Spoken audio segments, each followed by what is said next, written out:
Oh, good evening, folks. I hope you're well, and if you're not, get well soon. That's an order. Thank you also for the new subscribers. They're welcome, and thank you for the kind comments and feedback. It's quite encouraging. Um, I often wonder sometimes with some of the videos they get looked at a lot, quite quickly as well. But some videos, I often wonder if my videos are being messed with, like they're restricting the viewing or not putting the proper viewing figures on. I'm getting paranoid about the control freaks called Google now. And even some comments, people don't seem to comment under videos. Um, it's usually the same people. I'd encourage you to put comments on the video so at least I know people are watching them, or the feedback's very important. Because I like to keep the videos varied and interesting, as you know, hopefully interesting. And feedback is very important. Um, but I also want to recapture some of my old videos in format that might be deemed acceptable to YouTube, Google / because I thought there was some valuable information for new people. Some of the veterans of my old videos maybe think, "Oh God, he's repeating himself," but some things do bear repeating, and it's they do say, another day is the same shit, different day, basically, isn't it? Life, that's what it amounts to most of the time. It is monotonous for most of us. It's the same old, same old. And we just got over Christmas, and soon it'll be Easter, and there'll be Easter eggs everywhere, and we'll have the summer holiday adverts on the telly where they've already started. And we're still in the mid grip of bloody winter. That's why I'm cuddled up here. Um, and I hate winter. I'm a summer person, me. Um, and I like autumn as well, because by the time autumn comes around, I'm sick and tired of being too hot. So I'm one of those that's just never bloody happy, I suppose.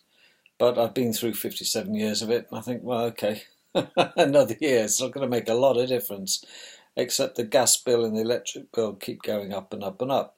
What a surprise.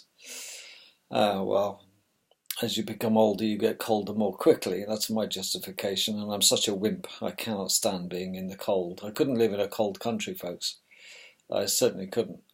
If it's got more than an inch of snow for more than 2 weeks, I'm really depressed. And I despise and hate the snow. Pretty as it is, it's best kept on Christmas cards as far as I'm concerned. Um, but no, some things do. But one of the things, the common denominators in my life that I learned very quickly was, well, I always thought myself as a reasonably social person, in the sense that I can deal with all sorts of. I'm a bit of a social chameleon. I can deal with little Lord Fauntleroys, all the way down to the local chavs in it, all the way down to the scum of the earth, if you like, because human beings are human beings, and everyone has a song to sing. And I've always been fascinated by other people's lives and other people's stories. I'm not a great autobiography reader.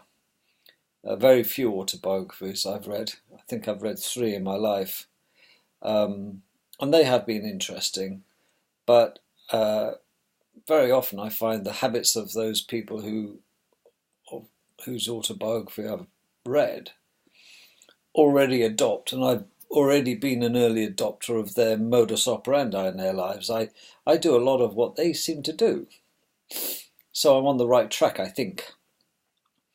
But one of the things I do have a huge amount of time, and I try to instill it in my children, or now adults, is must have empathy. And when I was younger, uh, I used to be very critical. I was a real gossip when I was a kid. Got me in a few scraps, and you soon learn after the fifth punch in the face that gossiping's not good for your health or your reputation. And as a lesson learned, and these are life's lessons, I suppose, that you tend to learn as you grow up. Some people never seem to grow out of gossiping and ripping other people and pulling other people down all the time. And I despise that in others. If you've got nothing good to say about somebody, don't say it. But I used to say it.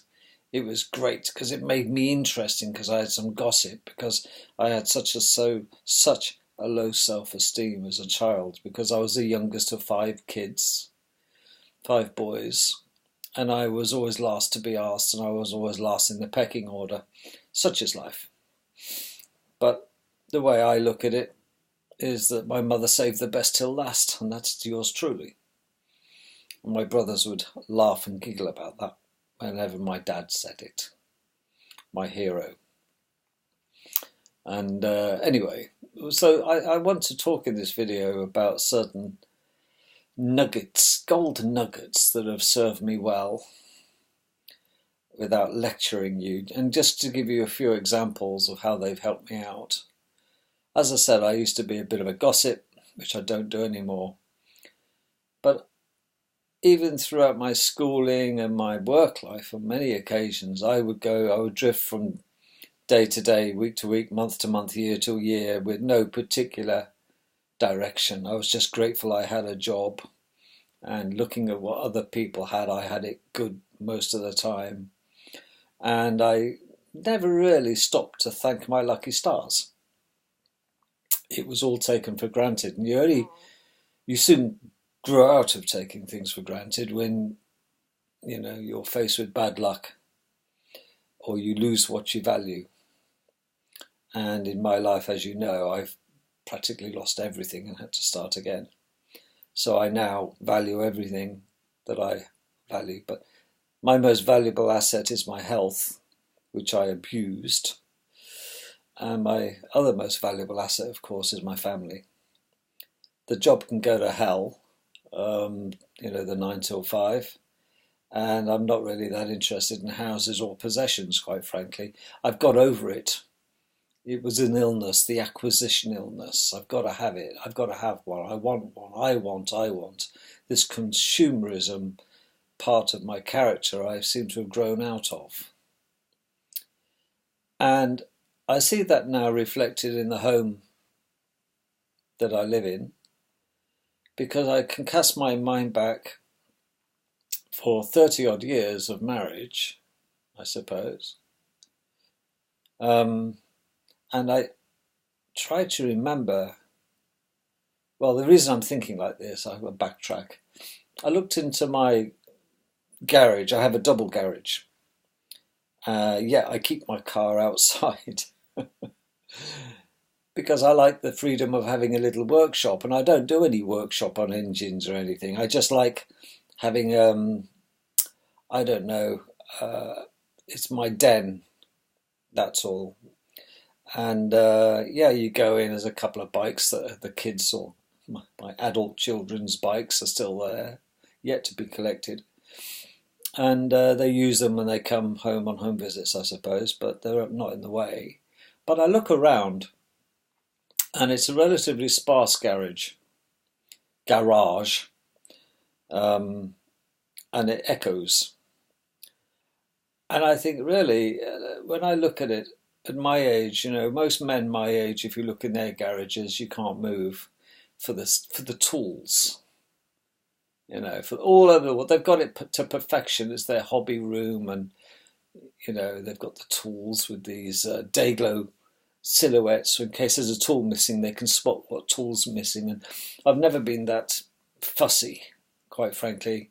I have 3 toolboxes and I bung everything in it, and I end up having to scrabble around to find the spanner that I want. And well, if only I was organised. But it is a female-free zone. My wife goes in, gets something out of the freezer, and goes out pretty quick if she knows what's good for her.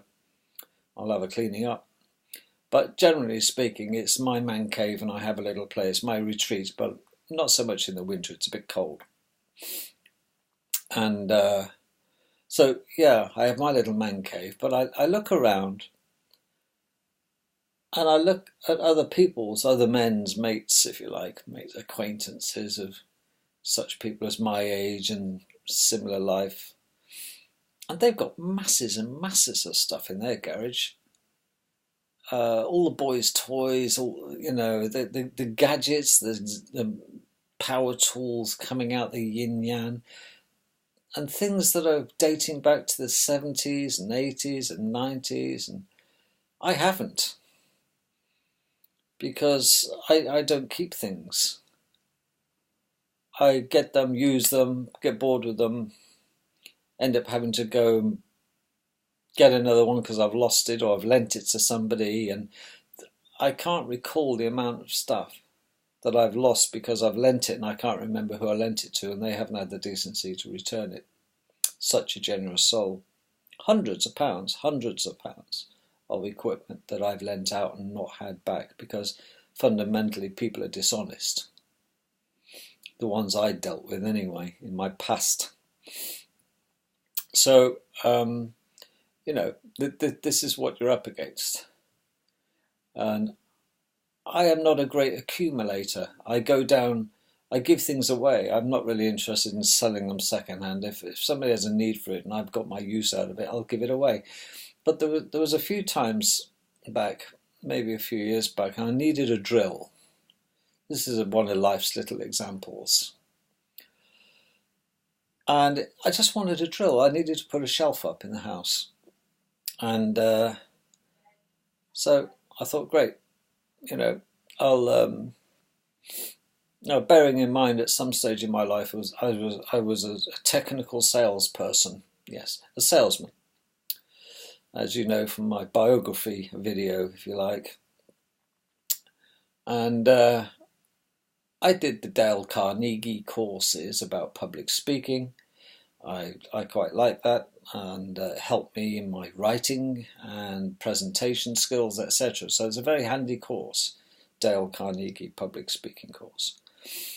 I also went on many, many sales training courses as well, part of my career, and did a lot of role playing. And I remember once that I went into B&Q, which, for those of you who don't know, is like a multi-store but for do-it-yourself enthusiast shops.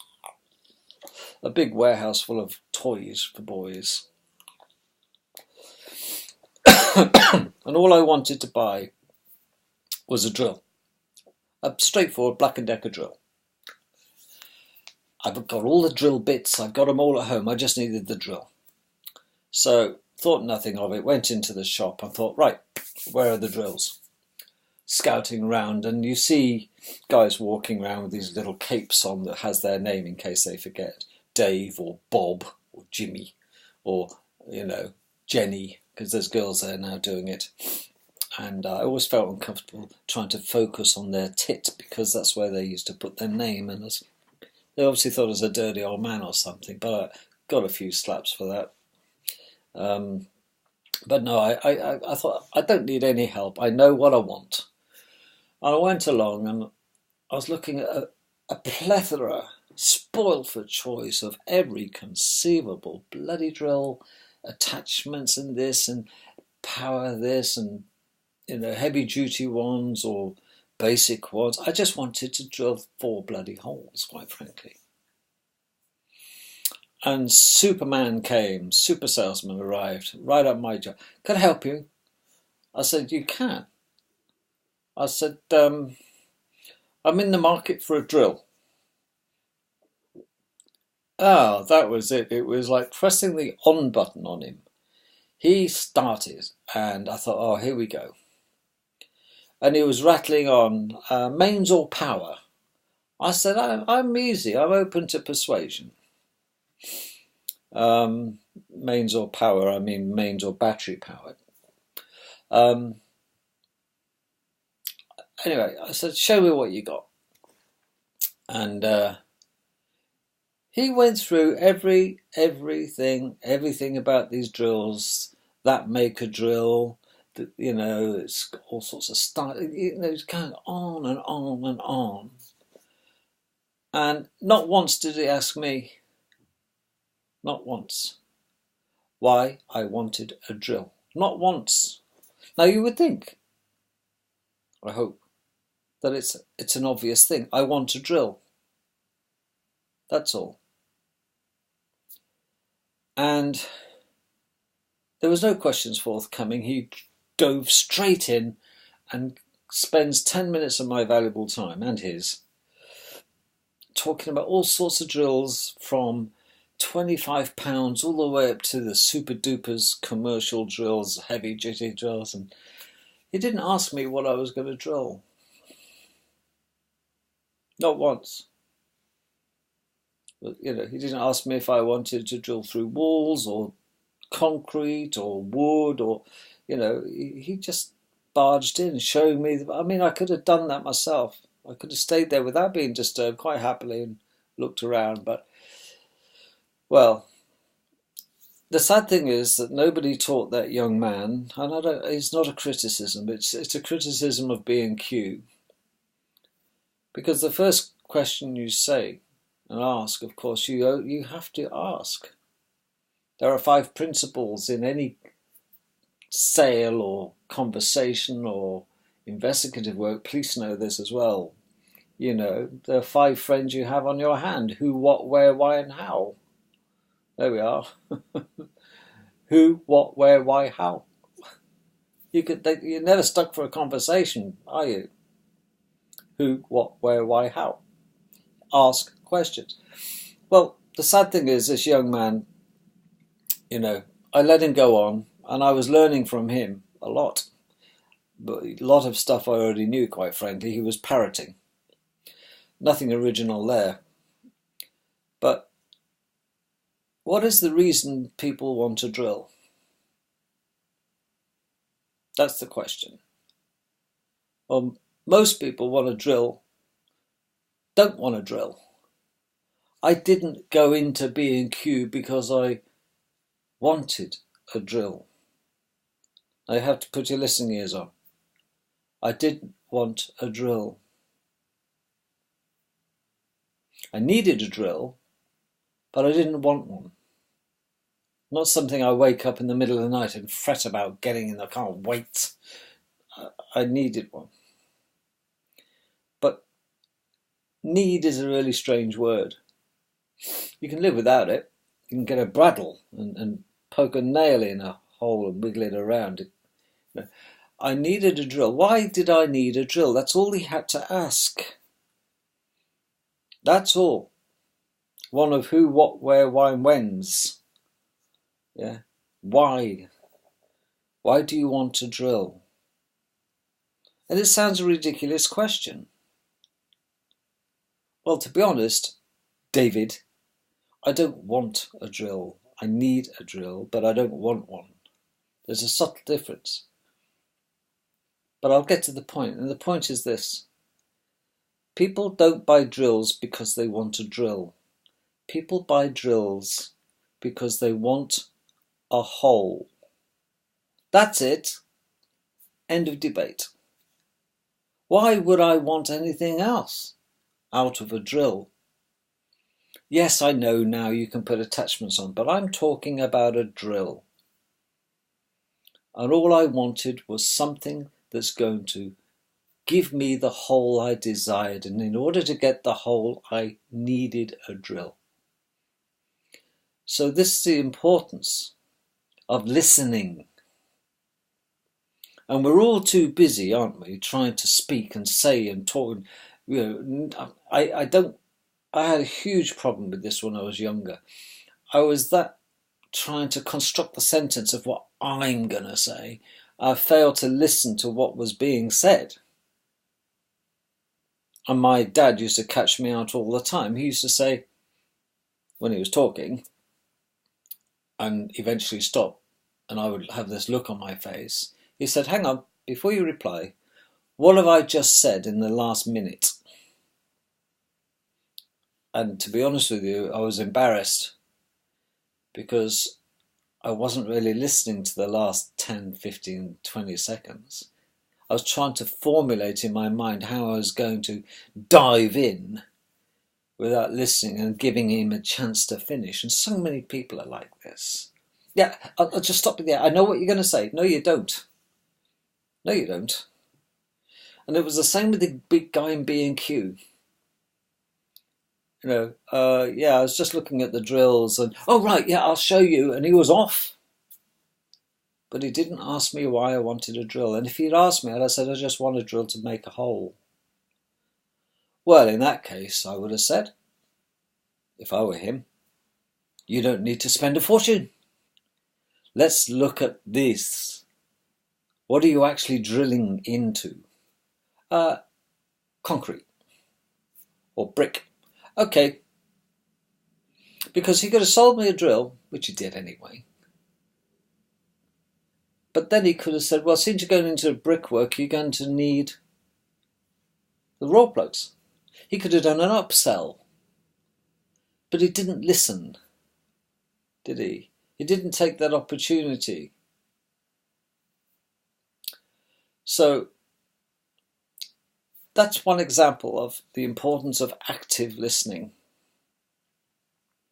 And it took me a long time to learn that. And I now, in the last 15, 20 years of my life, I actively listen. In fact, I'm more interested in listening to people now than I am in talking, believe it or not. The other problem is that I didn't succeed in life as well as I should have done and could have done. And isn't that the same story for all of us? Oh, if only. Those two sad words, if only. Very true. And the fact is that why are some people not just successful, but tremendously successful? They are ahead in their field. They are way ahead. How have they got through life and become meteoric in their skill sets and everything about them has gone so easy, it seems? Well, the problem is this.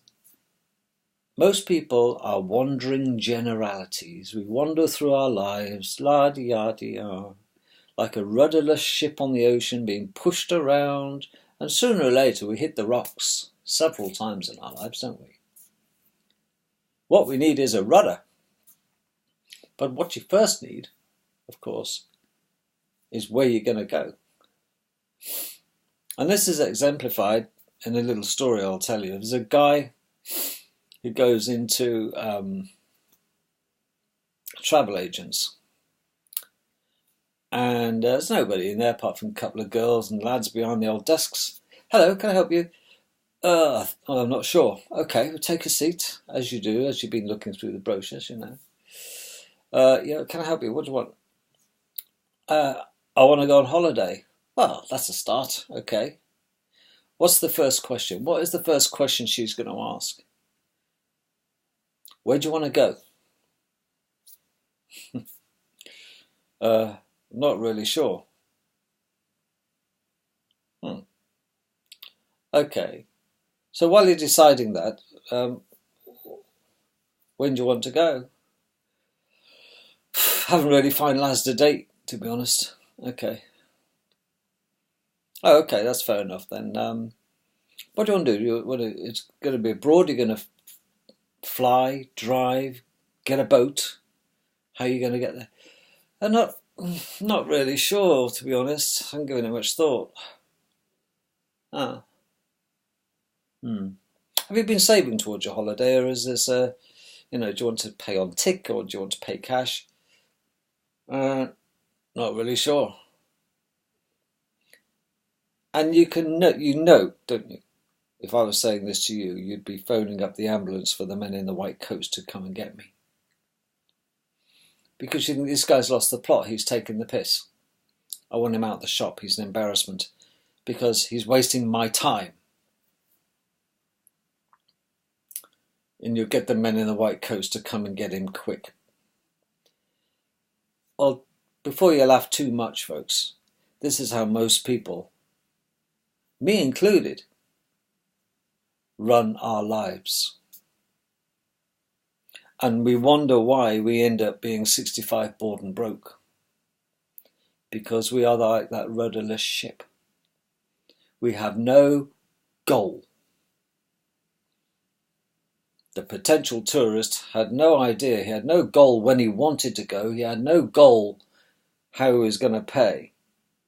He had no goal of how he was going to get there or when he was going to go, and he had no goal as to what part of the world he wanted to travel. He was goalless, like Man United are regularly now. Ha ha ha. Not that I follow football, but my friend likes Man U. Bless him. Well, most people that you meet have no idea in life where they're going to be in 5 years' time, 10 years' time. Maybe they don't even know where they're going to be next week, quite frankly. And yet we expect to be successful. We expect to be great achievers. Stand out from the crowd, be successful, because with success comes the trappings of success, more money and more stable family, better health maybe. Maybe you want to lose weight and you have a target loss weight. You need to, I want to lose a stone. I'm on a diet. Oh, how much weight do you want to lose? I'm not really sure, to be honest. Don't you just want to slap them? But you're as guilty as me, and you're as guilty as them as I am. Because 95% of people do not goal set. And if you look at the top 5% of earners and successful people in this world, they were taught goal setting at a very, very, very early age. And it became an habitual thing. Okay, inch by inch they went metric. Yeah, it's like a piggy bank. You put a penny in. It's nothing, a penny. It's nothing. You put another penny in. In 100 days, you've got a quid. But what if it's £10? You see, £10 is neither here nor there nowadays, but 1,000 is. Isn't it? So, successful people goal set. Successful people ask. And successful people have empathy. They truly do. And it's very, very important to have empathy. Not sympathy. The difference between empathy and sympathy is that if you see somebody, your mate, up to his neck in quicksand, okay, sympathy would be you jumping in next to him, trying to pull him out, and you'll both go under. But empathy is saying, I'm not going to hold your hand. Don't leave me, you bastard. I'm not coming near you. But you throw them a rope and you help them out that way. That's the difference, because sympathy will kill you, metaphorically and possibly physically. Okay? And these 3 words will get you out of any confrontation you come across, most of the time. Okay? They are feel, felt, found. Found, felt, feel. It doesn't matter what permutation. And I can give you an example of how those 3 words will diffuse most hostile confrontations you have if somebody's coming up to you in an aggressive way, or you're having to deal with customer complaints, for example. Okay? Or life. I mean, we are surrounded by people who complain at us, or what we've done, what we represent, the company we represent, or the company we work for in our job. We are all at this. And we all get regularly attacked by people who are confrontational because, you know, he didn't get his leg over last night, he's in a bad mood, he's into everybody, he's having a go at everybody, he can't contain it, or she can't contain it, she's in a bad mood, yes, she's having one, you know, whatever reason. And the people who face an onslaught of these, of course, of these abusers within humanity, are customer complaints departments. Whether you're on a headset walking around talking and taking 100 of these calls a day, it must be mind destroying to have to get every phone call you get at work is a complaint. And there are people that do this, hats off to them. But they should, if they haven't, they should get specialised training on handling complaints. But, you know, I know quite a few people who do that job, and they don't know what I'm going to tell you. Okay, and I learnt this at a very early age. Feel, felt, found. The 3 Fs. Example. Somebody comes into you, up to your face. You. Yes, you. I need a word with you. I'm all ears, you might have known. What's the problem? Because we've all got problems. What's the problem? And you can guarantee he or she is going to vent. They might be spitting feathers. And the last thing that person speaking wants to happen is for you to interrupt them. Let them vent. And just look, change, don't smile for Christ's sake. Just look as though you're listening. And let them finish. You can sometimes repeat the core of what they're saying. Let me get this right then. Okay? Because I know how you feel. If I were you and this had happened to me, as you say, I would have felt the same way. But let me tell you what I've found. You have to plug it in before you complain that it doesn't work. Because he's saying it doesn't work. He hasn't plugged it in. As a scenario. Because he's too rushed to get playing with it. Feel, felt, found. I know how you feel. If I were you, or that had happened to me, I would have felt the same way. Feel, felt, found. But I tell you, when I did it this way, or I did that and plugged that onto that, or I did that before I had to do that, I found that it was my fault, or it worked better if I had done A, B. Because many people, they don't read the instructions, they are derelict in their attention span when you're even selling it to them, they're not listening. They're not. They're truly not. They just want to get their hands on it and take it away from you and play with it and do what they're going to do with it. Don't tell me I know how to use it. I've used it for years. Yada, yada, yada. Then they come back and say it's not working properly.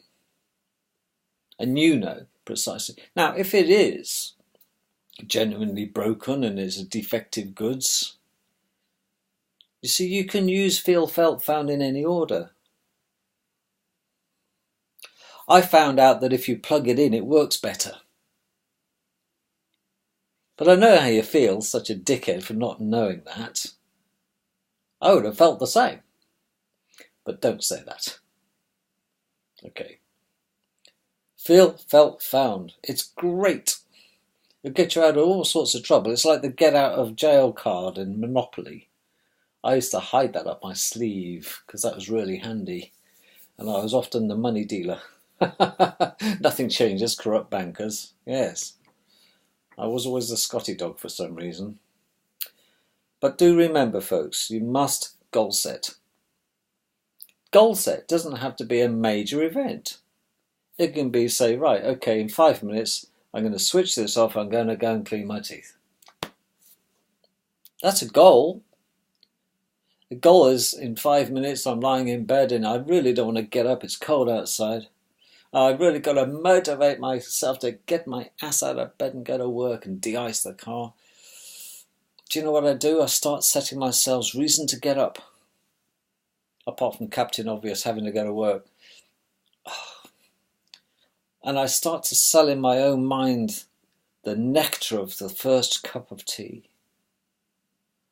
And I sell the idea that the only way I can get a cup of tea and taste that nectar is to get my ass out of bed. So we have to goal set, because it's a little bit like shooting a bow and arrow. You can shoot it anywhere because, oh, where did that hit? It hit where I shot it. Bloody good shot. Well, I didn't really mean to hit it there. It's just got there. Because how can we hit a non-existent target? Well, if you want to be wealthy, you've got to say how much you want. Just like the guy in the travel agents. So you want to be wealthy. How much do you want it? Little bit or big bit? Oh man, I can't tell you how much money I need to do my dream house, go on my dream holiday, buy my wife a ring, or you know, it doesn't have to be a huge goal. But you know when you're going to make a cup of tea, don't you? You're going to firstly have to realise you've got the electric, yes, tick. Have you got a kettle? Yes, tick. Have you got the tea? Yes. Have you got the milk? Have you got the sugar if you take it? Or the saccharin? See? You're checking. And what if you're missing the tea? It's not a major tragedy, but at least you know what you've got a target to get. A target, get some tea. So we're continuously doing this. Finally, I'll tell you that human beings, and I've said it before, I keep saying it, we are the most magnificent creatures on this earth, in the sense that we are the most complex. We have the ability to do two things that other animals cannot do. One is mathematics, and the other one is putting our finger and our thumb in opposing contact with precision. And it is that ability for human beings to touch their index finger with their thumb in opposition and with such delicacy and precision that separates us from the apes. And you know I don't believe in the origin of the species by now. Monkeys do that or that. They don't and cannot have the sensitivity. They might do that by accident, but they slip off. There's no need. But we can do precision work. But now we've given it to the machines. And we have a better mental acuity, of course. Okay. So, in summary, sorry it's a short video, but I have lots to do. But in summary, have a goal. Have a short-term goal, what you do in a few minutes or an hour. Have a medium-term goal in a day or a week. A long-term goal this year or the next 3 years. Okay? But if you do something towards your goal every day, eventually you'll get there. It might be 2 steps forward, 1 step back, 3 steps forward, 2 steps back, but if you keep the pressure on like that little flower coming through the concrete, if you want it enough, there used to be a saying, the how doesn't matter if the why is important. You've got to have a why, or it doesn't matter how. You'll find a way, because they say winners find a way. So remember, feel, felt, found. Try it on yourself. Try it on your family. It's great for diffusing arguments and confrontations. You've been looking at my missus, and I'm going to smack you in the head in a minute. You've been checking my missus out. You just got to listen. Yeah, I hear what you're saying, and you don't want to say, she's the last bitch I'd look at because she's ugly. No, you really don't want to say that unless you want to smack. Best avoid the confrontations. Say, if I had a wife as beautiful as that, I'd feel exactly the same way you feel. Number one, get empathy. I know how you feel because if I had a wife or girlfriend as beautiful as her, I'd feel the same way as you do. It must be awful knowing in your mind or believing that everyone looking at you, and they would be right, and you would be right, they are. But I'll tell you what I found, yeah, or what I feel. Although your wife is beautiful, and I feel the same way about my wife who's right there, yeah, but I know how you felt. But I truly, do the comparison. Whack. No, kidding. There's no comparison, my old son. Why would I look at that when I've got that? Yeah, but feel, felt, found, joking apart. Again, try it on the kids. It absolutely diffuses any arguments you're going to have between them. And children argue. So goal set. Know what it is in a shop before you go in. Okay? And remember, you don't buy a drill because you want a drill. You buy a drill because you want a hole. And you don't goal set because you like goal setting. You goal set because you want something of value that the goal will help you achieve. My goal that morning was to buy a drill, not because I wanted a drill. My goal was to have a hole.